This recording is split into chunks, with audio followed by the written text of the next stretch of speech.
Ladies and gentlemen, welcome to my Red Dead Redemption 2 Survivalist Challenge Guide. In this guide I'll be taking you over the easiest and quickest way on how you can complete all the Survivalist challenges. So without further ado, let's immediately jump into it, because challenge number 1 requires you to catch 3 bluegill fish. The bluegill can be found literally all over the world, but the spot that I personally picked was the one over here. I found them very consistently and it was very simple to get them.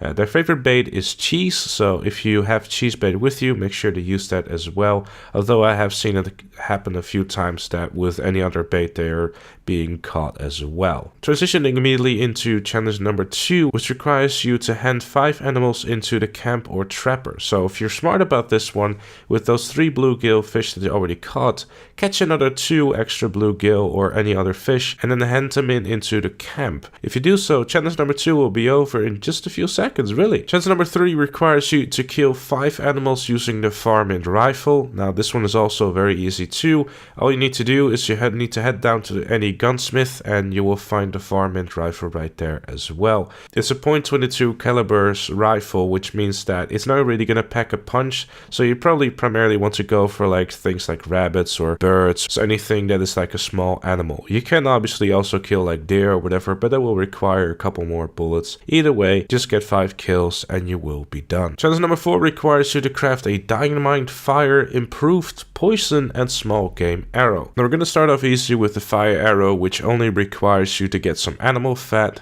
and also a flight feather. Now feathers can be found all over the place. Just kill any birds and you'll be able to get yourself a flight feather. Obviously the spot that I personally really like to use is Twin Stack Pass near Valentine, but literally anywhere in the world you can find birds, so don't worry too much about that. An improved arrow simply only requires a flight feather. A poison arrow requires you to get oleander sage and also a flight feather. Oleander sage can be found around this area in the swamps. Do watch out for gators though, they might be hungry today. And a small game arrow requires you to mix shotgun shells with a flight feather, which isn't too difficult to find. Again, shotgun shells can be literally any shotgun shells, just regular ones that you can also buy from the gunsmith if you don't have any. Now the dynamite arrow requires a little bit more effort, because either you have to complete the mission A Short Walk in a Pretty Town, which is a chapter 3 mission, in order to be able to get it from the fence, or you can decide to head down to this location in the Indian camp where you can find yourself the pamphlet for the dynamite arrow. And obviously that means that you will have the recipe for free.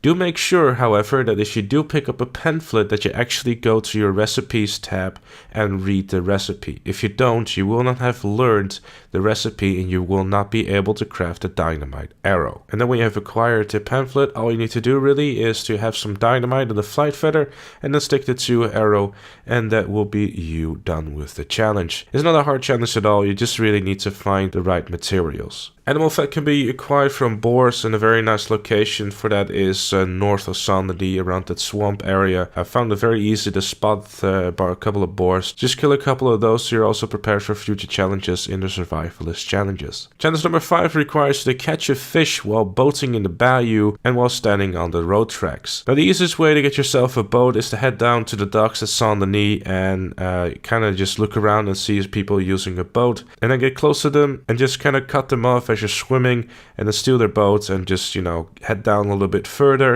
and then you'll be able to throw out your fishing rod and you just catch a fish, and that's it really. You don't actually have to go all the way to the bayou. I just unlocked the challenge by simply being in any random river really. So, and the best part about doing it this way is that you're already next to the railroad tracks that we're going to be using in order to complete this challenge. All you want to do is you want to stand right here, just throw out your fishing rod and just catch any fish and you will be done. Challenge number 6 requires you to kill an animal scavenging a corpse 5 times. Now while you're doing this challenges and you kill those birds, make sure to pick up their feathers for the next challenge. It will save you a bunch of times if you do so. Now what you want to do for this challenge is you want to head down the Twin Stack Pass, because there's a nice open area and the birds will be easy to spot. And then kill a deer or a buck, and then just wait until the birds fly towards that dead deer or dead buck. You have to do that same thing 5 times, and killing 5 birds will simply not count, as you could probably see by the clip that I've been showing, by blowing up 5 birds with a stick of dynamite. That just counted as one thing. You have to repeat this process 5 times, and when you do so, you can move on to challenge number 7. Challenge number 7 requires you to kill 8 small game with consecutive shots using small game arrows. Now, if you've been a bit of a smart guy or gal, then you have some feathers from the previous challenge, and maybe even some small game arrows from previous challenges as well. If you haven't, then obviously the only thing you need for small game arrows is some shotgun shells and some flight feathers. Once you got your small game arrows, all you want to do is you want to head down to this location right here, where you should be able to spot a good couple of low flying birds. Those are the small game that you want to be targeting. Obviously, make sure that your dead eye is fully charged so you can get those consecutive shots, and then once you're done with that, you will have completed the challenge and you can move on to challenge number 8. It's not an awfully difficult challenge. You really just need to make sure that you don't shoot anything else or miss while you're doing this challenge, because if you do so, you're going to have to start over. So another great tip as well is that before you attempt this challenge and you have crafted plenty of small game arrows, is to make a manual save just in case you mess up and you have to make more small game arrows. This way you can just simply reload your save and you'll be able to knock this out a whole lot quicker. Challenge number 8 requires you to craft a Homing Tomahawk, an improved Tomahawk, a Volatile Dynamite, and a Volatile Fire Bottle. Now, in order to craft a Homing Tomahawk, what you need is an owl feather. The best location for this one is in this island right here. Now, if you've been watching the gameplay, I've been showing you how to actually get there as well. Simply use your horse. You don't really need to use a boat, but if you happen to be in that camp right there and you have the boat upgrade, obviously that will be a bit easier as well. And of course, you need to be there at night. Don't try to set up a campfire when you're on the island. It will teleport you back to the mainland, so don't attempt that. I speak from experience, and it can be pretty annoying to having to go back once again. Owls can be recognized pretty easily because they are quite wide birds whenever they're flying around. Simply kill one of them, grab yourself the feathers, and move on to the next one, which is the improved Tomahawk, which requires you to get a hawk feather. Now, with a little luck, you already got some hawk feathers from a previous challenge. If not, you can find them pretty easily with the same strategy that we used in challenge 6 in order to attract some hawks and kill them. Twin Stack Pass is a pretty nice location for it, so you should be able to find them there pretty easily. The Volatile Dynamite requires you to get some animal fat and some high velocity ammo. It can be literally any sort of high velocity ammo really. It can be revolver or rifle, it really doesn't matter as long as it's high velocity. And if you haven't got the recipe yet for the Volatile Dynamite, you can get this from the fence whenever you have completed the mission American Distillation, which is a chapter 3 mission. And the Volatile Fire Bottle requires you to get some moonshine and animal fat, and in order to get the recipe you must have completed the mission pouring forth oil, and after that you'll be able to purchase the recipe at the fence as well. Moonshine can be gotten from the fence too, so if you need that, then you know where to find it. Challenge number 9 requires you to catch a fish that weighs at least 19 pounds. Now, if you want to do this very quickly and very easily, what you want to do is you want to go for a legendary fish in a location right here. Now, in order to unlock legendary baits, you need to have started the mission called A Fisher of Fish, which is a stranger mission right here. When you just watch the intro cutscene, you'll be set on the quest to go and hunt all this legendary fish, but you will also be able to go down to the bait shop, which is over here, and there you can find yourself some special lake bait, and you want to be purchasing that in order to head down to this location right here, where you can find a legendary fish. Catching the legendary fish can be a bit of a struggle though, so obviously you want to bring your A game when it comes to your fishing skills.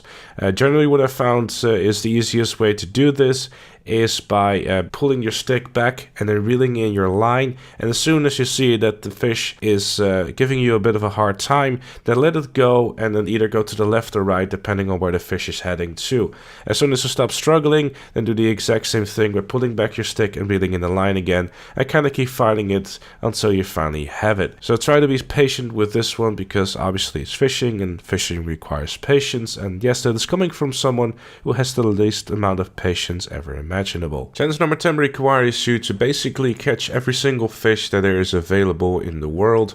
You only have to catch one of each, so don't worry too much about them. There's a total of 15. Rather than just showing you footage of me catching every single one of them, that's not really interesting. So what I've done instead is I've made 5 maps for you that will be showing on screen and kind of go along with you and kind of explaining what's going on each screen. Now, one thing I want you to keep in mind is that it is very possible that you find completely different fish in like the same location as me. That is very much possible. But I've picked all these locations so you will have a rough idea of where you can find certain fish. Bluegill, for example, you can find all over the world. Same for rock bass, same for a couple of others. But these are just general areas where you should be able to find a bunch of them in the same position. Now, what I've done in these images is I put my poor Photoshop skills to use, and I created a red circle, which is the area you want to be fishing in, and then also showing in text what exactly is the fish you could be catching and what the preferred bait is for it. Now, typically what you want to do with smaller fish as well, by the way, is that you want to throw your fishing rod a bit closer to the edge of the water. The way you do that is by simply just, very shortly pressing the trigger button, and then it will not throw it completely to the other side of the water. If you're looking for bigger fish like northern pike, for example, it's a really good idea to throw it as far away as possible, because obviously those type of fish are in deeper water. Now, salmon you'll be better off to find in the little river streak above the river, and then if you head more towards the river, you'll be able to find muskie very easily too. Another good tip I could give you as well is that if you can really find the fish you're looking for in that certain location, try altering your position a little bit. And as well, with the combination of eagle eye, you'll be able to get a better indication of where the fish is that you want to search for. Just because you're in that certain spot doesn't mean that all the fish will suddenly come looking for you.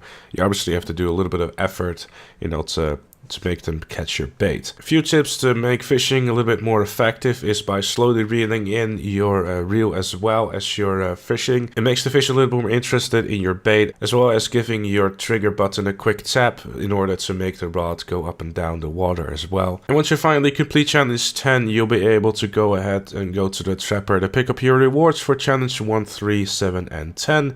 And then you will be able to walk around in your brand new reinforced survivalist gear. And that brings us to the end of the Survivalist challenge guide. If you found this useful, make sure to leave it a like, subscribe for much more Red Dead Redemption 2 content and challenge guides coming up very soon.